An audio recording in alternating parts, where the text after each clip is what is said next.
우리는 지난 시간에 예수님께서 모든 도시와 모든 마을을 두루 다니시면서 사람들을 가르치시기도 하고 천국 복음을 전파하시기도 하고 또 모든 병과 모든 약한 것을 고치셨다라고 하는 오늘 우리가 함께 묵상한 본문 바로 위에 있는 말씀을 가지고 함께 말씀을 나누었습니다. 예수님께서 그렇게 하셨던 것처럼 똑같이 예수님의 제자들에게 같은 일을 할 것을 명령하고 계십니다. 너희들도 귀신을 쫓아내고 모든 병과 모든 약한 것을 고쳐주어라. 그러면서 예수님께서 그들에게 모든 병과 모든 약한 것을 고치는 권능을 주셨습니다. 여기 우리 성경에서 권능이라고 말하고 있는 이 말을 영어 성경에서는 authority 이렇게 표현을 하고 있고 원어 성경인 헬라어에서는 엑수시아 이렇게 부르고 있습니다. 그러니까 엑수시아, 이 엑수시아라고 하는 말은 위로부터 아래로 권한을 주는 겁니다. 위에 있는 그 사람이 내가 갖고 있는 내 권한을 너한테 줘서 너가 내 대신으로 내가 갖고 있는 똑같은 능력을 갖게 된다라고 하는 의미를 가지고 있습니다. 예수님의 제자들이 예수님이 가졌던 그 능력을 가지고 마을마다 다니면서 사람들을 고치기도 하고 귀신도 내어 쫓고 또 천국 복음도 선포하기도 했는데 이 모든 일들을 행하였을 뿐만 아니라 그들에게 권한이 생겼다라고 하는 것이 굉장히 중요합니다. 위로부터 예수님께서 예수님의 제자들에게 권한을 주셨습니다. 저는 대구 경산에 있는 201 특공여단에서 군 복무를 했거든요. 보기와는 다르게 제가 특공병 출신이죠. 특공 군종병. 그러니까 제가 하는 일은 기천불 종교 행사를 지원하여 주고, 기천불은 기독교, 천주교, 불교 종교 행사를 제가 지원하여 주고, 그다음에 저희 여단 안에 교회도 있고 성당도 있고 법당도 있습니다. 그래서 시설 관리도 제가 하고 불이 안 나도록 가스도 점검하고 정화조에 인분이 가득 차면 그거를 이제 똥차라고 부르기도 하는데 군대에서는 슬러지 차라고 부릅니다. 이 슬러지 차를 불러다가 정화조를 청소하기도 하고 부엌에 하수구가 막히면 하수구를 뚫기도 하고 또 화장실 청소도 하고 목사님이 안 계시면 설교도 하고 뭐 이런 것들을 하는 게 제가 이제 군 생활 동안에 했던 일들입니다. 근데 제가 군 생활을 하고 한 일병 말호봉 이제 상병으로 넘어가기 한 직전 정도에 우리 군종 목사님께서 이라크로 파병을 가셨어요.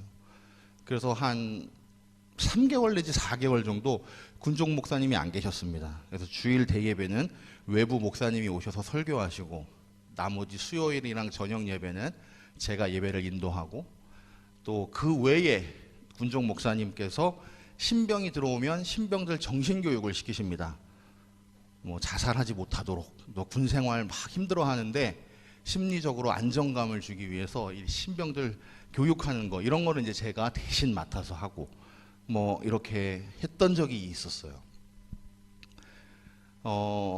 그래서 우리 교회에 우리 군대 안에 있던 우리 여단 교회에 나오셨던 우리 여단장님께서 여단장님이 우리 여단 전체의 최고 대빵이시죠. 별 1개 있으신 원스타이시면서 우리 여단에서 제일 높은 분이 우리 교회 집사님이셨습니다. 그러니까는 그 집사님께서 교회에 관심이 많으시죠. 늘 교회에 관심이 많으시고 또 군종 목사님이 안 계시니까 교회에서 일어나는 모든 일들을 저하고 상의를 하시는 거예요. 그러면서 할림아 네가 신병들 교육을 군종 목사님 대신 해야 되는데 한 달에 한 번씩 내 방에 들어와서 관심사병이 있는지 나한테 보고하고 또 그 관심사병이 어떤 문제가 있는지 나한테 한 달에 한 번씩 내 방에 들어와서 보고해라. 여러분 군대 다녀오신 남자분들은 아시겠지만 일병이 짝대기 2개 달려있는 일병이 여단장님 방에 가서 원스타하고 1대1로 독대를 하는 일은 없습니다. 이건 거의 크레이지 같은 일이죠. 근데 우리 여단장님이 교회 집사님이시기도 하고 제가 나이가 좀 들어서 군대를 갔고 또 군종 목사가 안 계신 특수한 상황이 이렇게 맞물리면서 여단장님이 너는 한 달에 한 번씩 내 방에 와서 신병들에 대해서 직접 나한테 보고를 해라. 그러니까 여단에 소문이 난 거예요. 이알림 일병이 여단장님 방에 들어가서 여단장님과 한 달에 한 번씩 독대를 한다더라. 이 소문만으로 제 군 생활은 그냥 끝난 거죠. 너무 군 생활이 편해졌어요. 여러분들 남자분들은 아시겠지만 이 군대라는 곳이 힘과 시간이 남아도는 20대 초반의 남자들이 수백 명 내지 수천 명이 모여서 같이 삽니다. 그러니까 모든 일들이 다 되게 쉽게 막 이루어질 것 같잖아요. 근데 실제로는 모든 일들이 지극히 수동적으로 일어납니다. 위에서 계급으로 찍어 누르지 않으면 아무 일도 되지를 않아요. 제가 군대에 가서 이 비가 엄청 많이 내리고 나면 군대에 있는 그 흙 운동장이 진흙탕이 되죠. 그 진흙탕이 되는데 병사 600명을 시켜서 이 진흙탕으로 된 운동장을 마른 땅으로 만들으라고 하더라고요. 이게 이 세상에서는 가능하지 않습니다. 근데 군대는 가능합니다. 600명이 모여서 흙을 모아다가 뿌리고 발로 밟고 한 600명이 그거 하면 1시간이면 마른 땅이 됩니다. 젖은 땅이. 그래서 야, 이놈의 군대가 진짜 대단하구나. 그런데 그런 놀라운 일이 일어나기도 하지만 계급으로 찍어 누르지 못하면 아무 일도 안 일어납니다. 그러니까 예를 들면서 제가 일병이잖아요. 근데 일병인 제가 우리 교회에 겨울에 난방을 하기 위해서는 등유를 받아다가 그래서 그 보일러에다가 등유를 넣어야 그 보일러가 돌아갑니다. 그러니까 제가 일병 주제에 군수처에 전화를 해서 군수과장님, 이 교회에 지금 등유가 없는데 2드럼통 내려주시면 감사하겠습니다. 보고서 올려 그런다고요. 보고서를 써서 올립니다. 등유 2드럼이 필요합니다. 그러면 보고서 올라가고 한참을 기다려도 2드럼이 되는 등유가 절대 안 내려오죠. 군종 목사님이 전화하면 보내줄 수도 있는데 일개 군종병이 2등 1병밖에 안 되는 그 군종병이 군수처에 전화하고 보고서 올려서 우리 등유 2드럼만 갖다 주세요. 그러면 안 보내줍니다. 그러면 이제 제가 군수처로 올라가죠. 여단 본부에 있는 군수처에 뛰어 올라가서 군수과장님, 여단장님께서 지난주에 교회에 오셨다가 교회가 왜 이렇게 춥냐고 말씀하셨지 말입니다. 그러면 그 2드럼이 바로 내려옵니다. 그러니까 저는 모든 부서에 연락할 때마다 여단장님 이름을 파는 거예요. 수송관님, 이 2드럼을 제가 혼자 나를 수 없지 말입니다. 60트럭 한 대 빌려주시지 말입니다. 그러면 절대 안 빌려줍니다. 여단장님께서 오늘 오후까지 교회에 등유 2드럼통 갖다 놓으라고 하셨습니다. 그러면 바로 2드럼통 내려옵니다. 이게 위에서부터 나에게 주는 권한이죠. 일병 이알림 이름으로는 아무것도 못합니다. 군대에서는. 근데 여단장님 이름만 되면 우리 그 작은 여단 안에서는 하나님보다 빠릅니다. 여단장님 이름이. 그러니까 모든 일들이 다 수월하게 넘어가죠. 이게 군대에서 권한을 준 자와 권한을 받은 자의 차이입니다. 여러분, 예수님께서 예수님의 제자들에게 권능을 주시면서 마을로 보내셨다라고 하는 것은 능력만 주신 게 아니라 그들에게 권한을 함께 주셨다라는 겁니다. 그럼 예수님의 제자들이 인격적으로 혹은 재능이 그들의 실력이 그런 권한을 부여받기에 합당한 사람이어서 그러한 권한을 받은 것이 아니라 예수 그리스도를 따라온 예수 그리스도의 제자이기 때문에 예수 그리스도를 따라온 사람에게는 예수 그리스도의 제자된 사람에게는 예수님께서 그 권한을 다 주신 겁니다.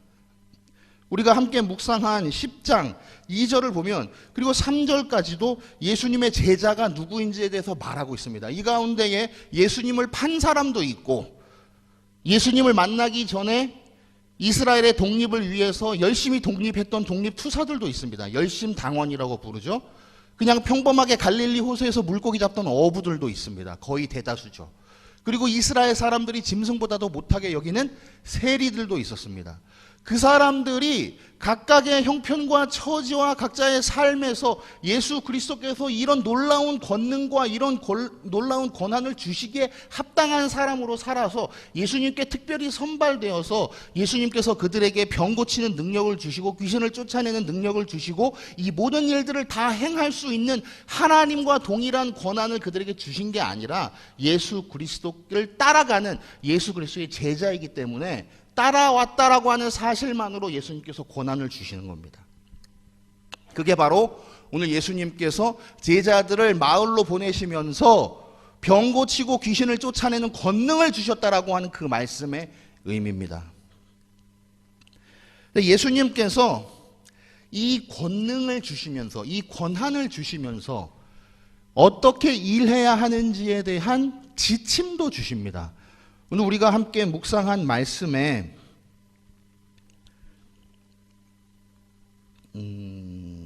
5절이죠.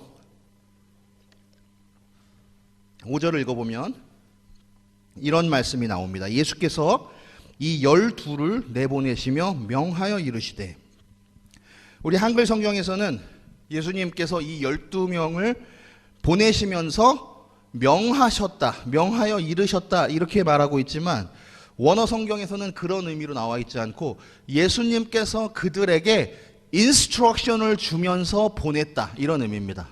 그래서 명하여라고 하는 동사로 나와 있지 않고 파라겔로라고 하는 명사가 나옵니다. 파라겔로가 영어로 인스트럭션입니다. 그러니까 예수님께서 예수님의 제자들에게 이러한 놀라운 일들을 하면서 천국 복음을 증거하고 사람들에게 병을 고쳐주고 약한 사람들을 고쳐주어라 라고 권능을 주면서 그들을 보내십니다. 엑수시아라고 하는 권능과 권위와 권한을 주시고 그 권위를 어떻게 사용해야 하는지에 대한 예수 그리스도의 제자로서 마땅히 가져야 하는 지침서를 주십니다. 그 4가지 지침서가 우리가 함께 읽었던 이 본문 10절까지 그 이하에서 등장하고 있습니다. 예수님께서 엑수시아라고 하는 권한을 주시면서 어떻게 이 권한을 사용해야 하는지에 대한 지침서 파라겔로, 영어로는 인스트럭션을 함께 주어서 그들을 보냈다라고 하는 말을 오늘 말씀이 우리에게 증언해 주고 있는 것입니다. 그 첫 번째 지침서가 무엇이냐? 우리 함께 6절을 읽어보겠습니다. 6절, 5절부터 함께 읽어보겠습니다. 5절, 6절 시작. 예수께서 이 12를 내보내시며 명하여 이르시되 이방인의 길로도 가지 말고 사마리아인의 고을에도 들어가지 말고 오히려 이스라엘 집에 잃어버린 양에게로 가라. 예수님께서 이방인들이 가는 그 길로도 가지 말고 사마리아인들이 사는 그 고을로도 가지 말고 오히려 이스라엘의 잃어버린 양에게로 가라 이렇게 말씀하십니다. 그러니까 우리가 이 말씀에 대한 약간의 정보가 있으면 예수님의 이 말씀을 의아하게 생각해야 마땅하죠. 왜냐하면 이 당시에 이방인들과 사마리아 사람들은 이스라엘 사람들이 차별하던 사람들이었습니다. 배척하던 사람들이었고 심하게는 사람으로도 여기지 않았던 매우 적대적이고 매우 적이적인 관계에 있었던 사람들을 이스라엘 사람들이 이방인과 외국인이죠. 외국인과 그리고 사마리아 사람들로 여겼습니다. 그러니까 예수님께서 이런 배경들을 모르시지 않으실 텐데 예수님께서 오히려 여기서 등장하고 있는 이 오히려 너희들은 이방인과 사마리아 사람들을 배척하고 멀리하고 차별하지만 오히려 그들에게로 먼저 가라 이렇게 말씀하셨으면 우리가 알고 있는 예수님의 성품에 맞는 발언이 되겠죠. 그런데 예수님께서 이스라엘 사람들이 차별하는 이방인들, 배척하는 사마리아인들에게 가지 말고 이스라엘, 너희들이 이스라엘에서 온 이스라엘 사람들이니까 오히려 이스라엘에 잃어버린 양에게로 가라 이 말은 우리가 예수님이 이방 사람들과 사마리아 사람들을 이스라엘 사람들과 마찬가지로 차별하시는 건가? 라고 하는 오해를 불러일으키기가 쉽겠죠. 그럼 예수님은 이때 당시에 이스라엘 사람들이 유대인들이 이방인들과 사마리아 사람들을 배척하고 차별한다는 사실을 아셨을 텐데 왜 그들을 배제하고 그 길로 가지 말고 사마리아 사람들이 있는 고을로 가지 말고 오히려 이스라엘에 잃어버린 양에게로 가라라고 말씀하셨을까? 왜냐하면 복음은 내가 속해 있는 사람들에게 가장 먼저 선포되어져야만 하기 때문에 그렇습니다. 여러분, 이스라엘은 여기 어부 출신인 베드로와 그의 형제들, 그리고 사람들에게 세금을 무리하게 많이 걷어서 자기 배를 배불리면서 살았던 세리 마태, 그리고 이스라엘의 독립을 위해서 열심히 투정하면서 살았던 시몬과 가론 유다, 이러한 사람들이 태어나서 나고 자란 곳입니다. 누구보다도 그 사람들을 잘 알고 있는 사람들이 살고 있는 곳, 누구보다도 이 사람들이 잘 알고 있고 그 사람들도 이 제자들을 잘 알고 있는 바로 그곳이 예수님께서 명령하시는 이 천국의 복음이 가장 먼저 선포되어야 하는 곳입니다. 마태복음 13장을 보면 예수님께서 예수님의 고향인 나사렛 동네에 들어가시는 장면이 나옵니다. 그 나사렛 동네에 들어갔을 때 예수님께서 몇 가지 비유로 연속적으로 설교를 하십니다. 그렇게 많은 설교를 하고 나신 후에 많은 이적도 행하셨습니다. 예수님께서 비유를 들어서 여러 가지 설교를 하시고 천국에 관한 설교셨죠. 구원에 관한 설교셨죠. 그리고 병든 자를 고치시고 많은 이적을 행하신 후에 그 나사렛 동네에 있었던 사람들이 예수님을 향하여서 뭐라고 말씀하셨냐면, 이 자가 도대체 어디서 이런 지혜와 이런 능력을 얻었을까? 라고 궁금해하고 놀라워합니다. 그러면서 그들이 예수님을 향하여서 어떻게 말합니까? 저 자는 목수의 아들이잖아. 저 어머니가 마리아잖아. 저 형제 야고보, 유다, 우리랑 다 같이 자랐던 그 사람들이잖아. 라고 말하면서 오히려 예수님을 배척합니다. 그러니까 예수님께서 예수님의 고향에서 천국의 복음과 이적을 행하였을 때 사람들이 그것을 자기 눈으로 확인하고 자기 귀로 듣고 이 놀라운 일들을 저 사람이 어떻게 갖게 되었을까? 놀라워함과 동시에 예수님을 배척합니다. 여러분, 여러분들이 그리스도 예수 안에서 하나님의 말씀을 믿고 그 말씀의 확신 가운데 거하여서 그 말씀을 여러분들의 가족에게, 여러분들의 가장 가까운 이웃에게, 여러분들이 사랑하는 친구와 친척에게 증거하여 주면요, 그분들이 왜 이런 놀라운 소식을 이제서야 말해주는 거야? 너만 믿는 그 예수 그리스도를 왜 지금 가르쳐줘? 빨리 말해줘서 나도 같이 복받게 해줬어야지 라고 절대로 여러분들을 환영하고 환대하지 않습니다. 오히려 예수님이 나사렛 동네에서 당하셨던 것처럼, 그리고 예수님의 제자들이 이스라엘의 잃어버린 양에게로 가서 그들에게 배척당하였던 것처럼, 여러분들이 그 복음을 들고 여러분들 가장 가까운 이웃과 친구와 친척들에게 가서 여러분들 마음속에 확신하고 있는 그 천국의 복음을 설명하여 주면 그들은 여러분들을 환영해 주지 않습니다. 절대로 환대하지 않습니다. 오히려 배척할 것입니다. 그럼에도 불구하고 왜 예수님께서 이방인이나 사마리아인에게로 가지 말고 너희들이 태어난 곳, 너희들이 자라난 곳, 너희들을 누구보다도 가장 잘 알고 있는 그 지역 이스라엘로 가서 천국 복음을 증거하고 이와 같은 일들을 행하라고 말씀하시느냐?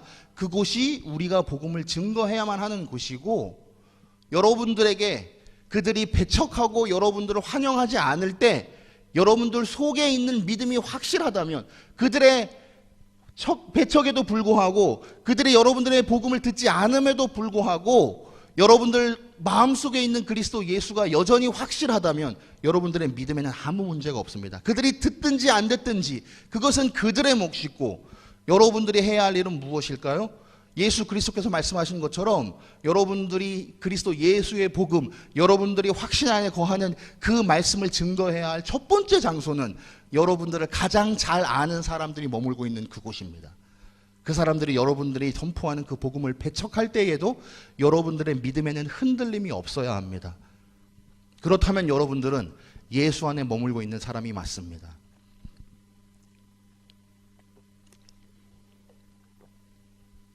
예수님께서 주시는 두 번째 지침은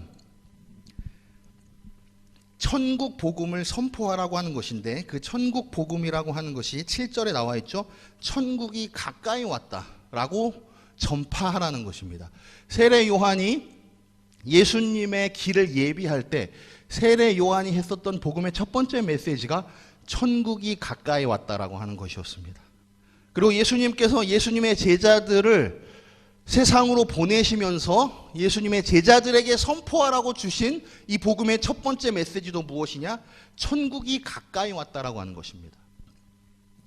천국이 지금 가까이 오고 있으니까 너희들 준비해라, 너희들 예비해라, 하나님의 심판이 가까이 왔다라고 말하고 있는 것이 아니라 완료형 문장으로 천국이 가까이 왔다.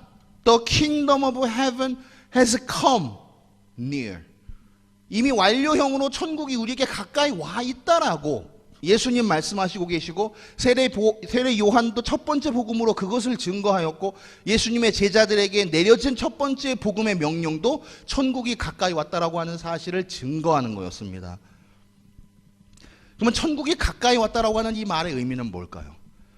단언하건대 천국이 가까이 왔다라고 하는 이 짧은 한 문장이야말로 가장 많은 신학적 성경적 해석이 가능한 문장이 아닐까라는 생각을 합니다.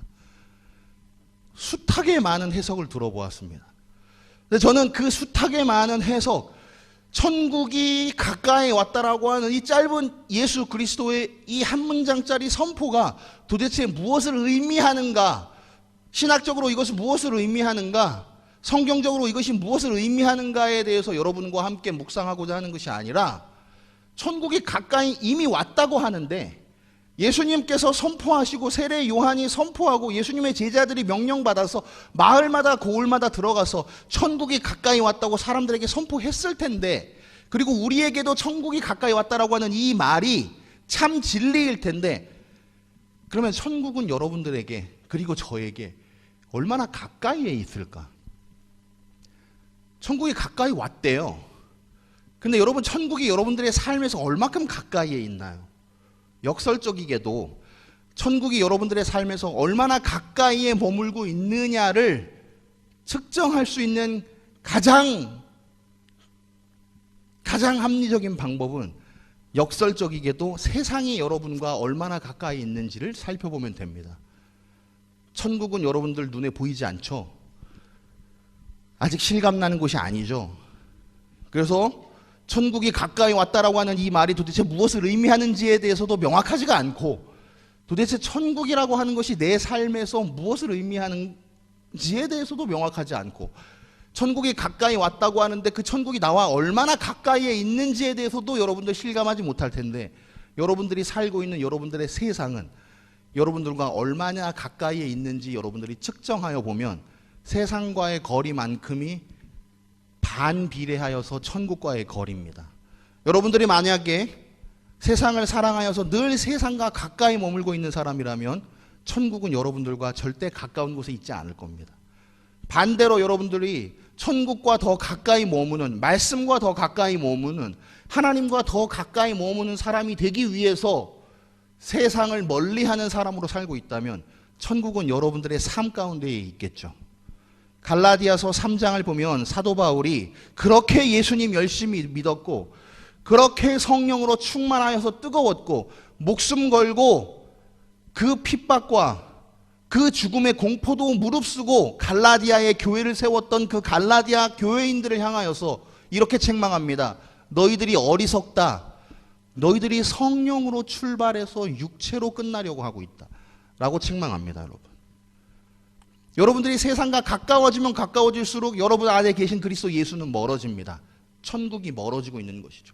여러분들이 여러분 안에 계신 그리스도 예수, 구원의 감격, 구원의 확신, 하나님의 말씀을 더 가까이 여러분 삶에 머물게 하기 위해서는 여러분들은 필연적으로 세상과 멀리해야 합니다.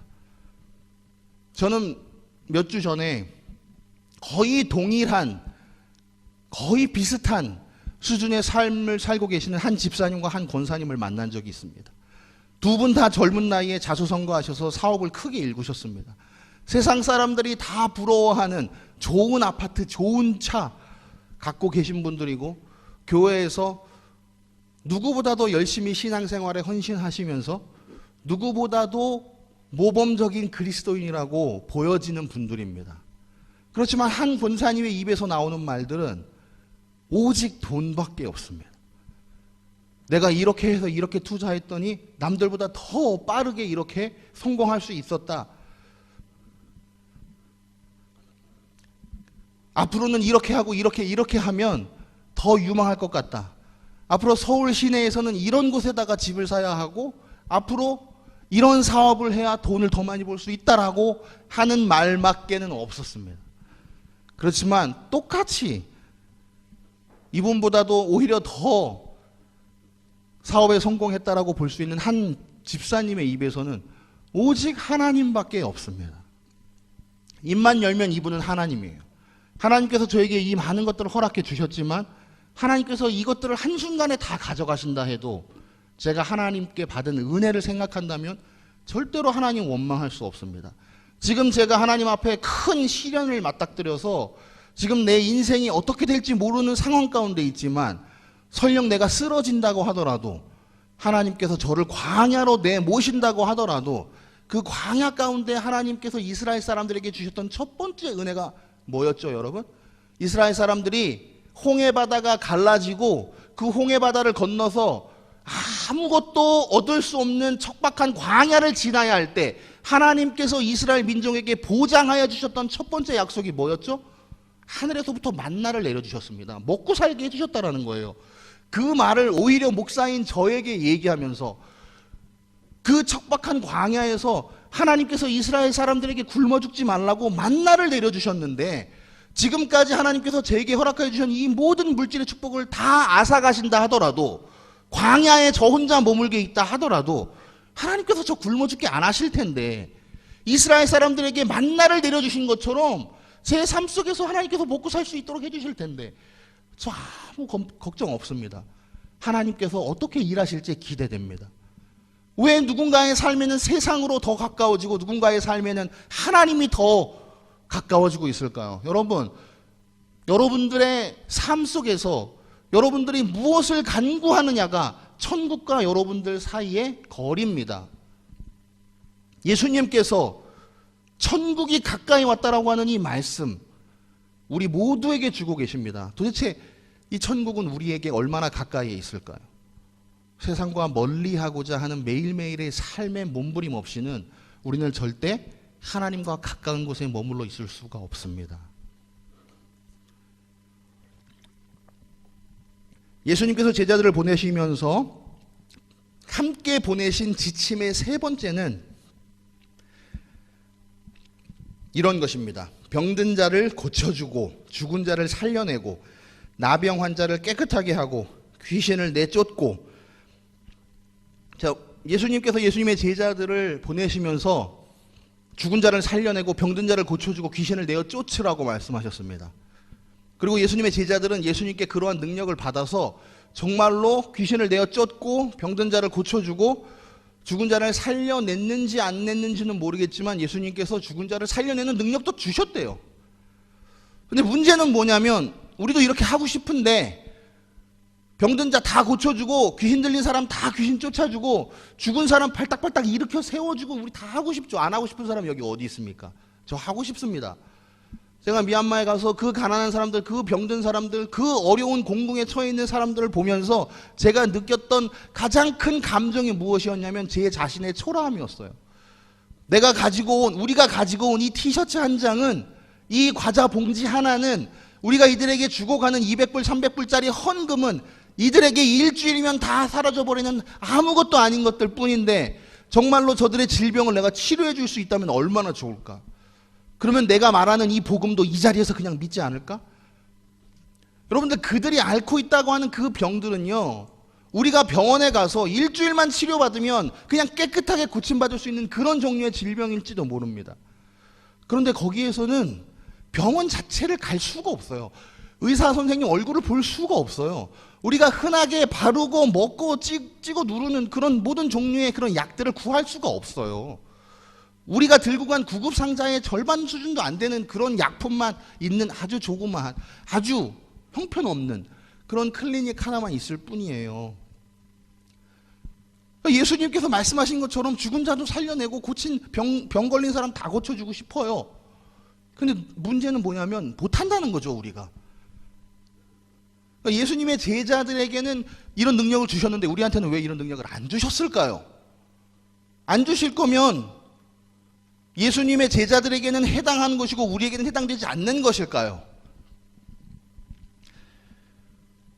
저는 목사로서 살면서 저에게 없는 그런 놀라운 은사를 가지고 계시는 우리 성도님들을 만날 때마다 정말 저는 영적인 열등감을 느끼고 동시에 깊은 감동을 받습니다.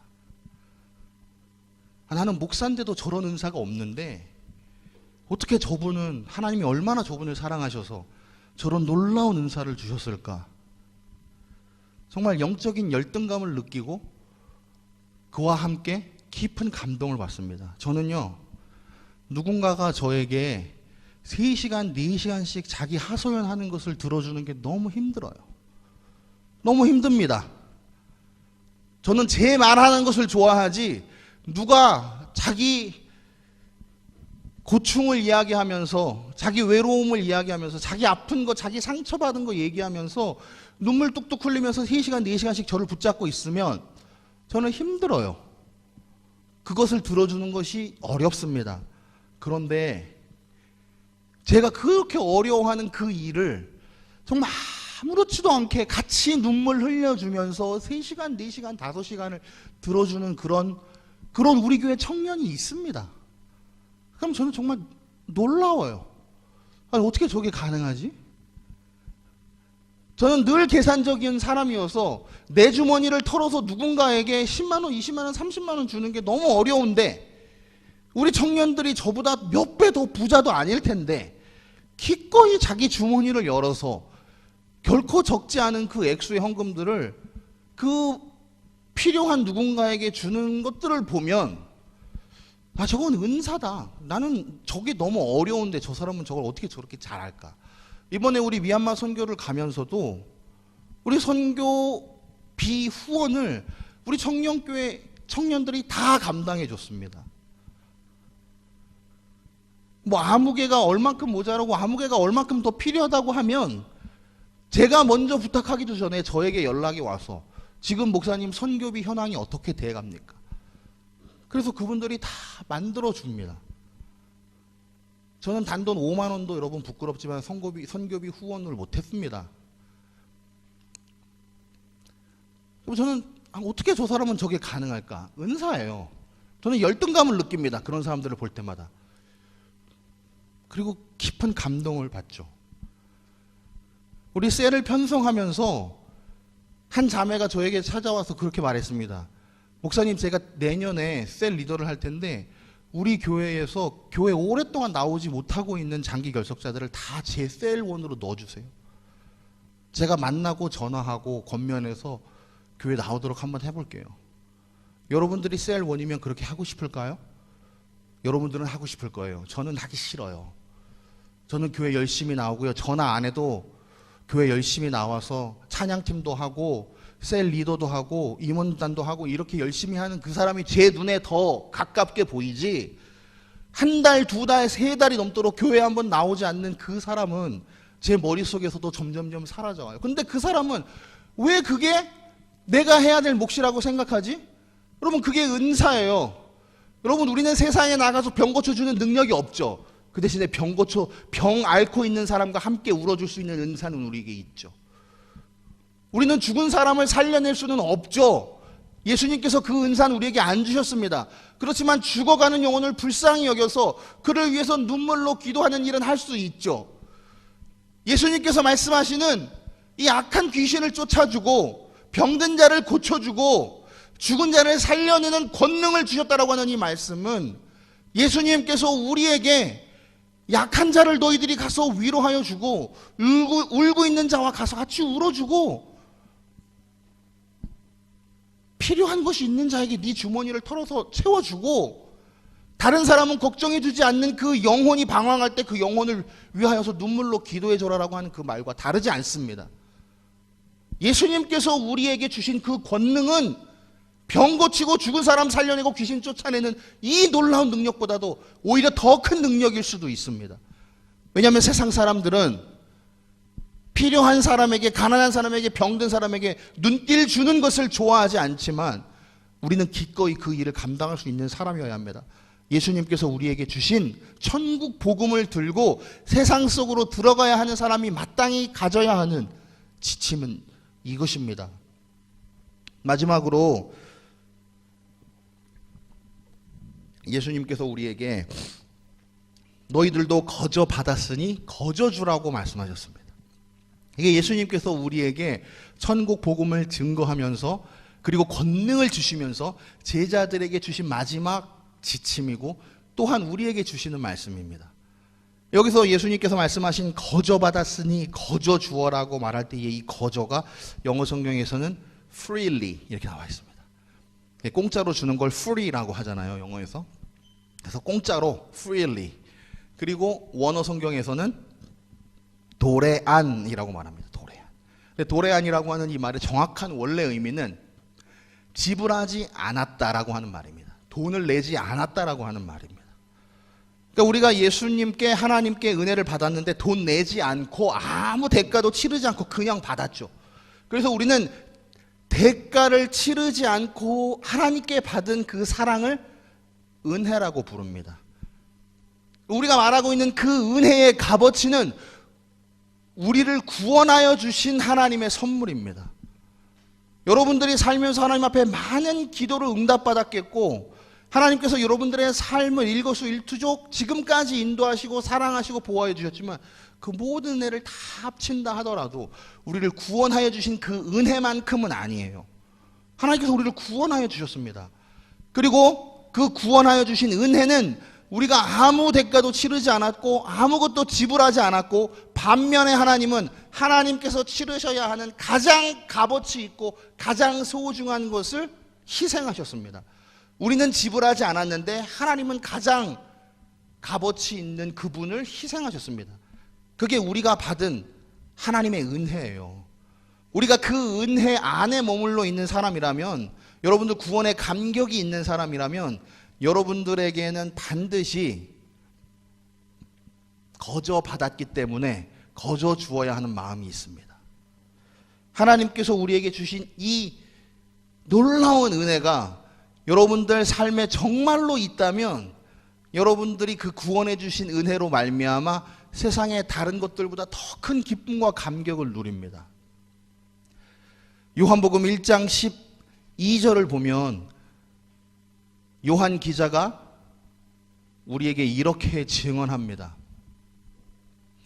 믿는 자에게는 하나님의 자녀가 되는 권세를 주셨다. 여러분, 하나님께서 우리에게 주신 것은 하나님의 자녀가 되는 권세입니다. 하나님의 자녀가 되는 권세를 받은 사람은 하나님의 자녀답게 살아야 되죠. 우리의 실력과 우리의 인격과 우리의 외모와는 상관없이 하나님을 따라가는 자, 그리스도 예수의 제자된 모든 사람들에게 하나님께서 자녀가 되는 권세를 주셨습니다. 그러면 우리는 마땅히 예수님께서 우리를 보내시면서 명령하여 주신 이 지침서대로 천국 복음을 선포하는 사람으로 살아야 하고요. 세상을 멀리하는 사람으로 살아야 하고요. 약하고 병들고 소외당한 사람을 위하여서 기꺼이 그들을 사랑해주는 사람으로, 내 주머니를 열어주는 사람으로 살아야 하고요. 구원의 감격을 누리면서 거저 받았으니 거저 주는 사람으로, 주신 은혜에 감사하면서 그 주신 은혜에 감격하는 것만으로, 하나님 한 분만으로 만족하는 사람으로 살아야 하는 것이 마땅합니다. 하나님께서 주신 그 놀라운 은혜, 그 은혜가 여러분들의 삶에 충만하기를 주님의 이름으로 축원합니다. 우리 함께 찬양하겠습니다.